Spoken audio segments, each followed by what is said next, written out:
అందరికీ నమస్కారం. నేను మీ దివ్యాలూరి. మనం ప్రతిరోజు నిఫ్టీ ప్రిడిక్షన్స్ ఇచ్చుకుంటున్నాం కదా! అలాగే ఈరోజు నిఫ్టీ ప్రిడిక్షన్స్ చెప్తాను. సో, ఈరోజు నిఫ్టీ ప్రిడిక్షన్ చెప్పడానికి ముందు మనం ఫ్రైడే రోజు నిఫ్టీ అంటే ఫ్రైడే రోజు నుంచి మండే, ట్యూస్డే, వెన్స్డే నిఫ్టీ గురించి ఒకసారి టూకీగా చెప్పుకుందాము. మీకు ఆ రోజు ఫ్రైడే రోజు చెప్పాను. నిఫ్టీ అనేది 22,800కి వచ్చింది. ఎవరైనా కావాలనుకుంటే ఆప్షన్స్ తీసుకోండి. అన్ని ఆప్షన్స్ ఒక్కొక్క లాట్ తీసుకోండి అని చెప్పాను. సో, అక్కడి నుంచి 500-600 పాయింట్స్ పెరుగుతుందన్నాను. నిజంగానే నిఫ్టీ అండ్ అన్ని ఆప్షన్స్ కూడా చాలా హైకి వెళ్ళిపోయాయి. మీరు చూస్తున్నారు మిడ్ క్యాప్ సిపి కానీ, నిఫ్టీ కానీ, బ్యాంక్ నిఫ్టీ కానీ ఎవ్రీథింగ్ చాలా హైకి వెళ్ళినాయి. సో దగ్గర 600 పాయింట్స్ పెరిగింది. సో మంచి రిటర్న్ ఇచ్చింది. అందులో మంత్లీ ఎక్స్పైరీ ఉంది కాబట్టి ప్రీమియం తక్కువ ఉంది కాబట్టి మీకు ఇన్వెస్ట్మెంట్ చాలా తక్కువ ఉంటుందని చెప్పాను. ఇన్వెస్ట్మెంట్ తక్కువ, రిటర్న్స్ ఎక్కువ వచ్చింది. బట్ ఇప్పుడు మంత్ స్టార్ట్ అయిపోయింది. సో ఆప్షన్ జోలికి వెళ్ళకండి, ఎందుకంటే అన్ని ప్రీమియం చాలా హై ఉంటుంది. మీరు ఒక విషయం గమనించే ఉంటారు. ఈసారి నుంచి మనం ఏం చేద్దామంటే మంత్ స్టార్టింగ్లో మనం ఏం చేద్దామంటే ఆప్షన్ జోలికి వెళ్ళొద్దు, ఎందుకంటే ప్రీమియం ఎక్కువ ఉంటుంది కాబట్టి ఓన్లీ స్టాక్స్నే పట్టుకుందాం. మంత్ ఎండింగ్లో మాత్రం ఆప్షన్స్కి వెళ్దాం. ఎందుకంటే మంత్ స్టార్టింగ్లో మనం స్టాక్స్ తీసుకుంటే మనం మంత్ ఎండింగ్ వరకు హై హోల్డ్ చేసుకోవచ్చు. మంత్ ఎండింగ్లో ఆప్షన్ జోలికి వెళ్తే మనకు ప్రీమియం తక్కువ వస్తుంది కాబట్టి అవి మంచిగా రిటర్న్స్ తీసుకోవచ్చు. సో ఈరోజు నిఫ్టీ మొత్తం సెల్ ఆఫ్ జోన్లో ఉంది. బట్ ఇప్పుడు రికవరీ అంటే మీకు కనిపిస్తుంది, బట్ అది రికవరీ కాదు. ఓకే, నిఫ్టీ అనేది రికవరీ అవుతున్నట్టు కనిపిస్తుంది. తప్పు జారి ఇన్వెస్ట్ చేయొద్దు, చేతులు కాల్చుకోవద్దు. ఓకేనా, నిఫ్టీ రికవరీ అవ్వటం లేదు.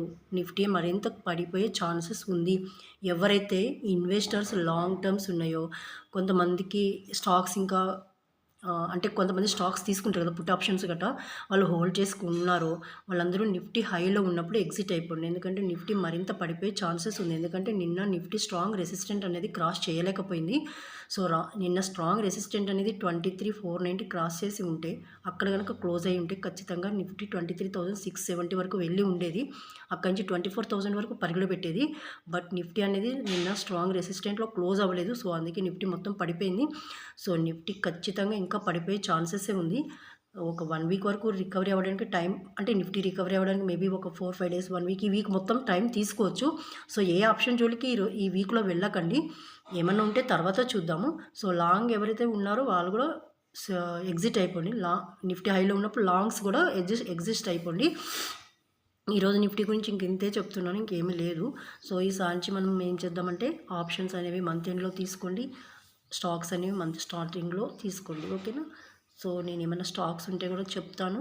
సో ఏమైనా స్టాక్స్ ఉన్నప్పుడు దాంట్లో ఇన్వెస్ట్ చేసుకోండి. కొంచెం ఇన్వెస్ట్మెంట్ ఎక్కువ ఉంటుంది. స్టాక్స్ అంటే, ఆప్షన్స్ అంటే చాలా తక్కువ ఉంటుంది. మీకు తెలుసు ఇన్వెస్ట్మెంట్ అనేది, స్టాక్స్ అంటే కొంచెం ఇన్వెస్ట్మెంట్ ఎక్కువ ఉంటుంది.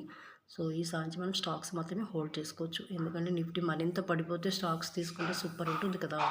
మనకి ఇన్వెస్ట్మెంట్ కొంచెం ఎక్కువైనా రిటర్న్స్ కూడా మంచిగా ఉంటుంది. ఓకేనా.